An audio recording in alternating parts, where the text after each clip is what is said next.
pagpamalandong nako sa mga pagbasa karon, labi na gid sa unang pagbasa ato ning hinumduman, Isaías, basahon ni Isaías kapitulo 65, Isaiah 65. Unsa may gibutang diri nga duna kunoy bag-ong yuta o bag-ong langit nga himuon sa Ginoo. Unya ang mga tao kuno anang panahona dili mamatay nga bata pa. Gani kuno kung mamatay ka nga 100 years old, isipon kuno kang batanon. Nyag mamatay kuno ka nga ubos sa 100 years old, isipon ka nga gisilutan kas Ginoo. Tuo mo ani. Sus og mahitabo ni bisag din nila liluan. Daghanang bayranan kag 100,000 no. Okay, batanon pa gukaw, mo 100 lang ka, batanon pa ka. Mao din ang kani dinhing ato mga tiwasonon kusog kay mga dji. Mao siguro ni bag-ong langit ug bag-ong yuta. Unya ngano man nga karon mubo na malang kay tag-edad nga matod pa sa Salmo, sa tong Salmohan, binta ba to sa tong kuan nga ang ato kunong edad 60 ra kuno or 70 para adtong mga ligon. Mao man hinoy nahitabo 60 or 70 para sa mga lig-og lawas. Karon gani 40, 30 nangamatay naman. Wa gid ni kanusa ka ni mahitabo ning bag-ong langit o bag-ong yuta nga 100 years old ang edad, labing minus nduta ni no. Nakaron daghan na kay mga gadgets nga gipanghimo, mga scientific means, kana mga medical way nga kanang haron lang kita mo himsog kuno aron mo taas atong lawas atong kinabuhi, nag-anam na gid hinoong kamubo. Ana pa mangani na kanang rilo-rilo nga ibutang ba nga mag-monitor sa imong heartbeat, nya magtudlo nimo kanusa ka mudagan, kanusa ka mulakaw, unya pila na ka steps imong himuon na mana. Karon aron na gid magiyahan ta aron healthy jud kuno ta kanunay. Nanatay mga therapist, nanatay mga unsa pa nga ana kada mga nutritionist, aron lang gyud kuno ta himsog. Oy, patay naman hinoon. Di ba? Ang saka mahitabo kaning niya or nahitabo na kaning bag-ong langit o bag-ong yuta sa inyong paminaw. Wa man mo'y klaro. Ako galibog sa ko na kumuragwa man tingali ni mahitabo. Nya di man gitingali ni mahitabo. No? Murag di gini mahitabo. Pero pwede ba ya tingali ni mahitabo? Dili tingali universal kung dili particular. Nga naman, kay si Kristo giklaro niya nga ang atong kinabuhi dinhi siyuta nag-agad sa atong pagtuo ngadto niya. Ningon siya, kinsa tong maniguro pagluwas sa ilang kinabuhi, kawad-an ini. Na ha? O kinsa tong magpakamatay sa ilang kinabuhi tungod kanako ug sa ebanghelyo, magpreserbar niini. Mao ni ang akong nakita nga hinungdan nganong di ta kakita nga nahitabo ning bag-ong langit o bag-ong yuta kay ihatag ra ni sa Ginoo diha sa atong kasing-kasing. Ana ba? Daghan ni siyang mga implications, pero pwede gini mahitabo literally, basta literal sadtang mosunod sa Ginoo. Ang literal, kita yung tanan ba? Tanang tao sa kalibutan. Kamao mo mga G og amahan namo. Sa inyong paminaw, kanang amahan namo nga gitudlo ni Kristo nato, og tumano na natong tanan. Kita yung tanan ba? Tumano na nato. Tanan yung tao sa kalibutan, apil na sila sa Putin, sila si Linsky, kanirong ato mga nang-apply o mga kandidato para sa politika. Tumanon ginaba mga pari, mga obispo, tumanon ginang amahan namo sa inyong paminaw, mutaas atong edad o mumubo? Ingon ang atong sinsya karon ba, nga atong mga medical people nga, ang number one yung kunong nakapahimo natong masakiton kaayo, nya daghan kay tag dali kay mga matay, kana gyud kunong stress. Stress ba? Kakapoy. Nang mabugatan ka emotionally. Mao gyud kunong nahinungdan porting daghanang nangamatay karon. Kay kanang stress mo resulta nag depression. Ana, patay. Daghang kay mga matay. Oh. Tumana kuno nang amahan namo. Mas stress pa kag kwarta, nga moingon raman ka, ang kalan-o namo sa matag adlaw, ihatag ka namo karong adlaw. Oh, karon ra yung adlaw atong paningkamutan nga makakaon ta. Alinaw kayo Di ka mabalaka. Unsa may nakapastress nato? Ang boting LSF, wa ba ka ni ma-stress isa, ang atong target karong buwana, ang atong target, ang atong project karong tuiga. Napa ba ka tay project sa tuig, kadaghan ra ba ning gipakaon? Kusog ra ba kay ni mga reklamo di swelduhan? Ana. Pero ang ato ra gyung paningkamutan kitang tanan, ang kalan-o namo karong adlaw, ihatag sa namo karong adlaw, aw perting haya-haya. Wag tang nang stress. Wag tang na ng kabalaka, din asad ta mag-away. Kay unsa may itong giawayan, kasagaran gyud kana gyung atong kahadlok sa umaabot. Nganong imo man nang makusian ang imong anak, nganong imo man nang mahapakan. Di ti ka disiplinahon karon, unsa kay kinabuhi nimo, idako nimo.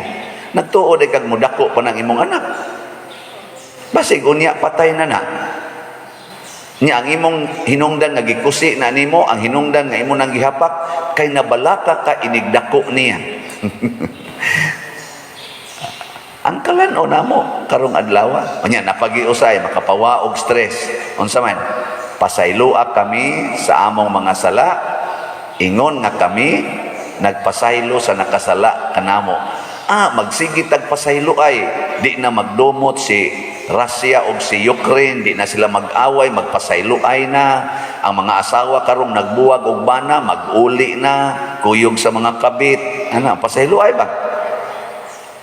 Uy, stress, Kana sang mga empleyado nga nagsigig panglibak silang amo, siging panglibak na way laing bisyo, siging libak, bisag tagaan nagsweldo, libak lang yapon, kay kanus ako nung increase, o niya tagaag increase, libak lang yapon, kay gamay rang increase, tagaag overtime, libak lang yapon, kay wa kwintahag maayo ang katapusang 30 minutos, nga buangon. Nya ngila ditong siging panigarilyo dito sa Daplin nga bali sa tong 30 minutos wa gisa nila ing nga ay na lang tong bayari ha, ididak na lang to. Ang ilang lingkod dito sa suok nga wa sila masakpi, di isa ipadidak. Pasabot og magpasayloay tang tanan, pagkanindot puy-an sa kalibutan, bisag wa patay gikaon. Malipayon kay ta, no? Wa mo kay ba na? Bisag ato ning ibutang kanilang giingon, matuman ang imong pagbuot sa tisong payana dinhi sa yuta, maingon sa langit. Sunan kag mutuman tas kabubuton sa Ginoo, di gini mga guba ang atong dagat, di maguba ang atong mga kalasangan, ang atong mga bukid, ang atong mga tubig, ang atong mga sapa, di na mga guba. Wa untay pollution sa kalibutan. Ikaduha, di ta magamit ang mga chemicals, di ta mogamit og chemicals para sa pagkaon, para sa pagpananom, para sa pagbuhi og mga hayop, para sa atong mga ilimnon, di ta mogamit og mga chemicals.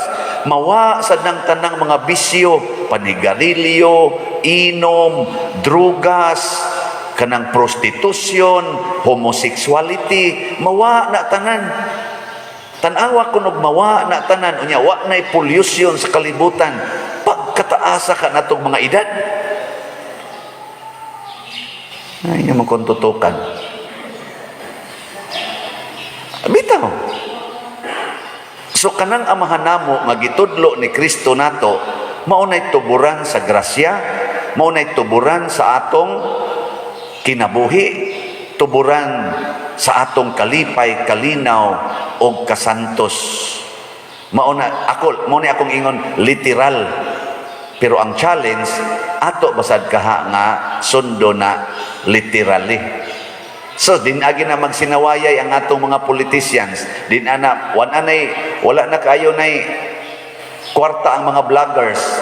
Kanang mga vloggers nga kusog kay manaot sa ilang kuan kontrapartido. Kuan na di na nakakwarta kay libak ra man ang ila diha. Di na utay kay sige sa tagtanaw, daghan kay view kanang mga nagsigig libak, kanang mga fake news. So, usa pa lang ka oras, ang view, wa na, abot nagtag 100,000, 500,000. Pero atong wali, maabot na lang duha ka adlaw. May lag makaabot og 200 ang mo view. Inigtan na, wali na sa ning siyano. Slahat na sa ni, palit na sa ning slahat. Maurag yapon ni wali. Kusog kay mugasto ang atong mga politicians para anang sangyaw sa ilang kaugalingon, butang-butang na ilang picture, kanang ilang mga tarpulin, kanang mga ipamutang anang daplisdan. Pila ka nakabuk gasto ana. Unya ra ba inighuman ra bas eleksyon? Pastang dugayang kuhaon, samok ay tan-aw natong dan mga basura ba? Gipangsabong diha mga basura. Ila pa nang hipos lang, unya ipalit nilag slat. Kurot na ning atong slat oy. Pila kay kwintala na bisag dinilas lokal lang nato. Lokal ba nga kuan kanang tanan nila diyang gipang publish nga mga pilay gasto ana. Wa pa nay labot sa gipangbayad ngadto sa ilang mga organizers, ngadto sa mga leaders na pay gipangbayad ana. O gipalit pa na nilag slat. Ay, kuan na lang ko ni ang atong DOPS. 53,392 ang slot. Palito nig usa ka partido, daog na sila tanan. Premium nila. Ay, daog eh.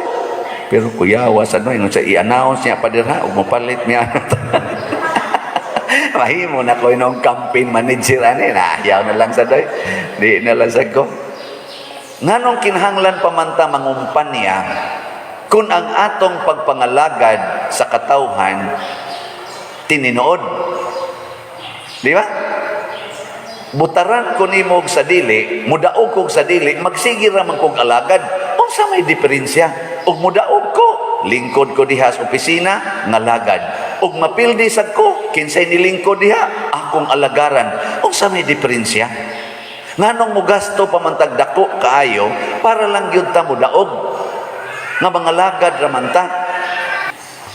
Mao bitaw na ang atong kagahi ug ulo kining atong pagkamasinupakon sa pagtuman anang amahan namo ug sa mga sugo sa Ginoo mao ni hinungdan nga mga matay ta.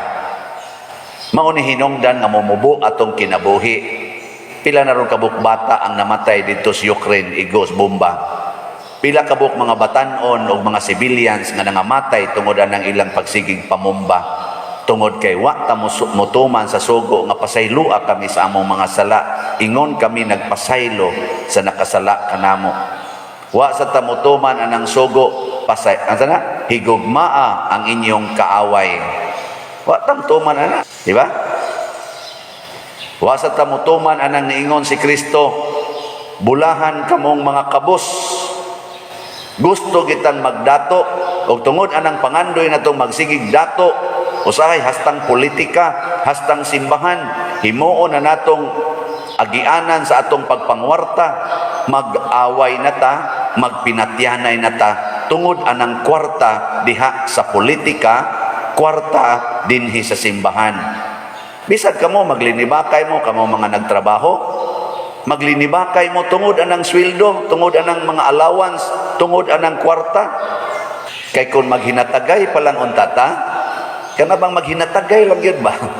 Di maningil anang utang, nya dili magsigig away anang mga utlanan, di maglalis anang mga unsa pa diha, maghinatagay lang ba? Unsay makaayo sa katilingban, maghinatagay. Kana bitang magtrabaho dinhi, kaning LSF, mo man ni nagtrabaho dinhi usually sa atong mga projects.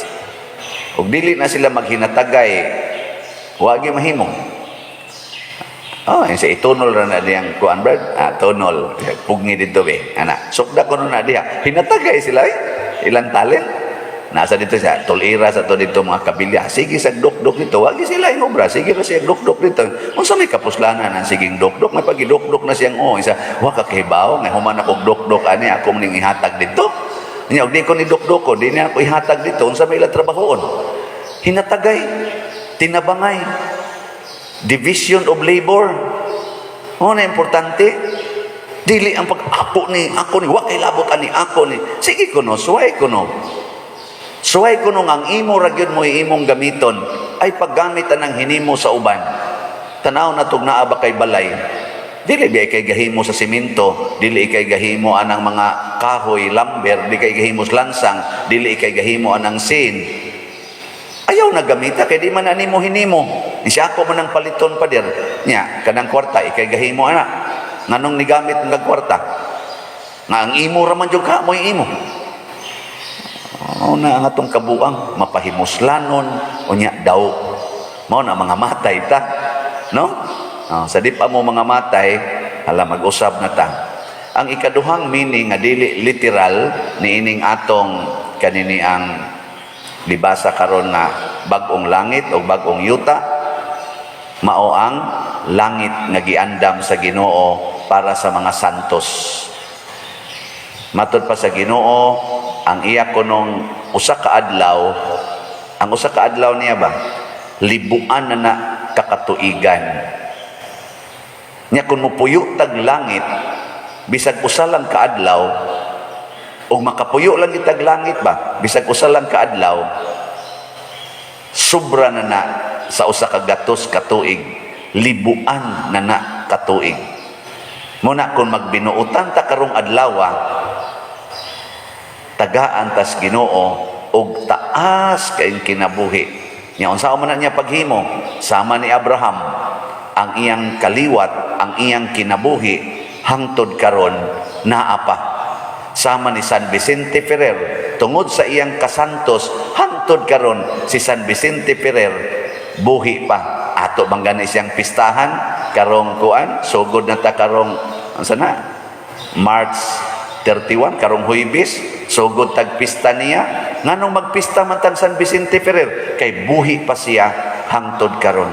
Sama ni Pedro Calungsod, pista masad niya karong Abril 2, karong Sabado. Pedro Calungsod, 17 anyos raman to siyang namatay, pero buhi pa siya hangtod karon tungod sa iyang pagbinuotan, tungod sa iyang kasantos. Mao na ang ato ding buhaton, magpuyo tas kasantos karon aron nga mutaas atong kinabuhi. Ang opisyal diri sa atong ebanghelyo nituo siya sa Ginoo niini. Pagtuo niya ang iyang hunahuna siya adtuas among balay, adto ang akong anak niya hikapa didto aron maayo. Pero unsa may gisulti ni Kristo, uli na naayo na imong anak. Mituo siya. Pagtuo gid niya mao to iyang kabuutan, nituo siya. Adtog yung taknaa nga mituo siya. Ang iya sang anak nga didto sa ilang balay naayo dayon. Kamoron nituo mo sa Ginoo. Karon ba? Din amo mga saba. Din amo manglibak. Din amo mamakak. Din amo magsigig pangita ng kwarta. Mong sige pa mo ana, awa mo motuo, wa say mo epekto. Pasabot ang kasanto sa kinabuhi maong pagtugyan sa tanan. Sama ni Maria, sama sa mga santos, mao ang pag-ingon matuman ang imong pagbuot dinhi sa yuta, maingon sa langit. Ug ato nang buhaton karon matud pa sa atong tubag sa Salmo, unsa tetong tubag? Daygon ko ikaw o Ginoo kay imo man ako nga giluwas. Magsigi na lang tagdaig sa Ginoo, luwason gid niya sa atong pagtrabaho, sa akong pagkapari, sa atong pagdadiha sa pamilya. Magsigi tag pasalamat. Karon na may na nagtrabaho nga nag-away, nya tungod sa ilang away, wa na hinuon sila trabaho kay nagbuwag naman sila. Nangundang mas trabaho kay nag-away. Wa na hinoy trabaho. nagpasayloay pa lang unta to, naa pa gyud untay trabaho. Ngana, di ba?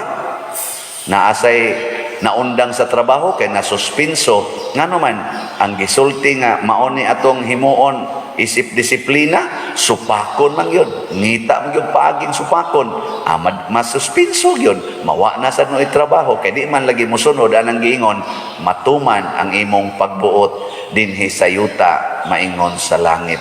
Nituman ang opisyal, ang resulta natuman sad ang iyang gipangandoy, kay nituman man siya sa sulti sa Ginoo. Manindog ta.